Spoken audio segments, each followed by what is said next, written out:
Trump administration has ordered a nationwide review of all tenants in public housing who are receiving Section 8.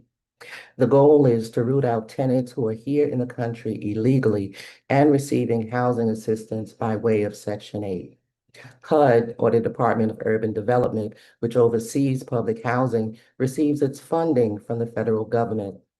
There are 3,300 housing authorities across the nation, with the New York City Housing Authority, better known as NYCHA, being the largest in the nation. Trump is threatening to cut this funding unless provided the documentation certifying who's in these apartments and whether or not they're here illegally. So the newly appointed Secretary of HUD, Scott Turner, is issuing notices to all housing authorities across the nation to provide documentation certifying who's in these apartments and whether or not they're in these apartments illegally. The Secretary of HUD says the action being taken is to ensure that what he calls illegal immigrants will not be receiving housing assistance over American citizens.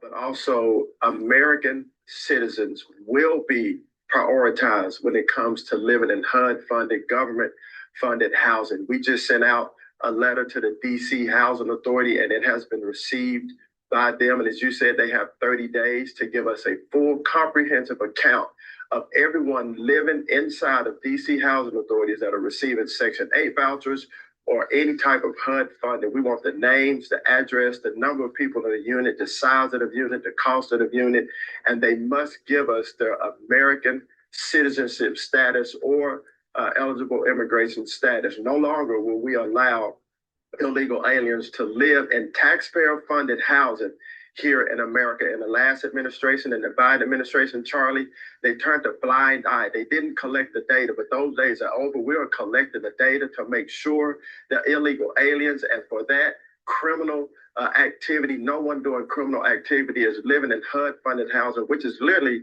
on the backs of taxpayers in America. We're going to uphold the law to its fullest extent, as you've seen with President Trump, as you've seen there with Tom Homan, Secretary Noem, and others. We're going to uphold the full extent of the law. And at HUD, we will support the president in this. Charlie, there is 18,000 units, households in DC Housing Authority right now. And it costs about $400 million of taxpayer money and assistance to housing just in DC alone. In our country, there's 3.2 million households that receive HUD funding at $45 billion of taxpayer money. And so no longer will illegal aliens be able to live in HUD-funded housing, and those that are committing criminal activity, I have a message for them. It's time to pack your bags because it is no longer allowed. Currently, the DC Housing Authority has been put on notice, and they have 30 days in which to submit the documentation requested, certifying who's in these apartments. And up until now, those here illegally and seeking an apartment in public housing were granted these apartments without fully completing the boxes on the application requesting the citizen status of the applicant. They were left blank, and the applications were pushed forward and approved nonetheless. So the authorities have 30 days to submit the documentation requested to establish who's in the apartment and whether or not they're here illegally, along with the documentation to establish that they're here illegally or legally.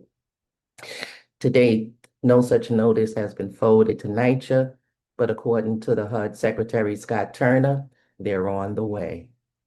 So if you or someone you know has managed to occupy an apartment here illegally, you might want to give them a heads up. It's either that or risk ICE being at your front door.